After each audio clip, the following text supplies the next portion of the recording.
আসিয়া মামলার প্রধান আসামি হিটু শেখের দিন ঘনিয়ে আসছে। দেশে ফিরছেন বিএনপির ভারপ্রাপ্ত চেয়ারম্যান তারেক রহমান। ডক্টর ইউনূস ক্ষমতালোভী নয়, জানিয়ে দিল গণমাধ্যম কর্মীকে। শুনছিলেন শিরোনাম, এখন শুনবেন বিস্তারিত। মাগুরার আলোচিত আসিয়া মামলার প্রধান আসামি হিটু শেখের মৃত্যুদণ্ড প্রদান করেছে আদালত।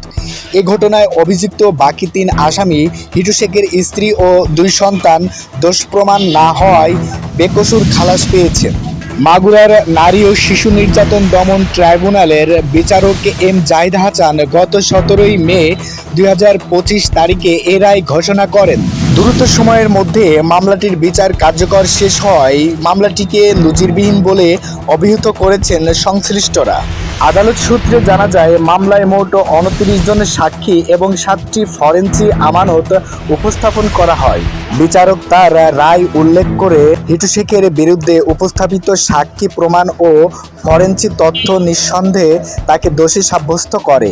এই মামলার বাদী আসিয়ার মা রায়ের পর অসন্তুষ্ট প্রকাশ করে বলেন, আমার মেয়ে হিটুর স্ত্রী সন্তানের চোখের সামনে মরছে, ওদের বিচার হওয়া উচিত ছিল, আমি উচ্চ আদালতে যাব।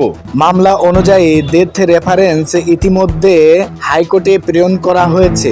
হিটু শেখ যদি এই রায়ের বিরুদ্ধে আপিল করে তাহলে সেটিও শুনানি হবে উচ্চ আদালতে। উল্লেখ্য, এই মর্মান্তিক ঘটনা ২০২৪ সালের শেষের দিকে মাগুরায় একটি গ্রামে ঘটে। নিখোঁজ হওয়ার কয়েকদিন পরে কিশোরী আসিয়ার মরদেহ উদ্ধার করা হয় একটি বাঁশবাগান থেকে। গ্রেপ্তার করা হয় হিটু শেখ ও তার পরিবারের সদস্যদের। নাগরিক সমাজ ও মানবাধিকার কর্মীরা মামলার দ্রুত নিষ্পত্তি ও দৃষ্টান্তমূলক শাস্তির দাবির পরিপ্রেক্ষিতে আদালতের রায়কে আংশিক ন্যায় বিচার হিসেবে গণ্য করেছে।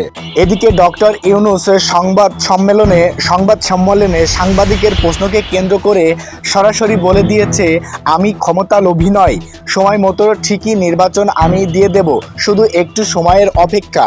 ডক্টর ইউনূসের গঠনমূলক বক্তব্যে নেটিজেনরা সাধুবাদ প্রকাশ করেছেন। দেশে ফিরছেন অতি দ্রুতই বিএনপির ভারপ্রাপ্ত চেয়ারম্যান জনাব তারেক রহমান।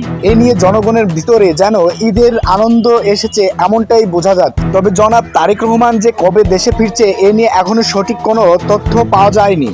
তবে রাজনৈতিক প্রেক্ষাপটে একটু বিবেককে বিশ্লেষণ করলেই বোঝা যাচ্ছে তারেক রহমান এই বছরে হয়তো নিজ দেশে ফিরে আসবে বীরের বেশে। এটাই সাধারণ জনগণের একান্ত কাম্য।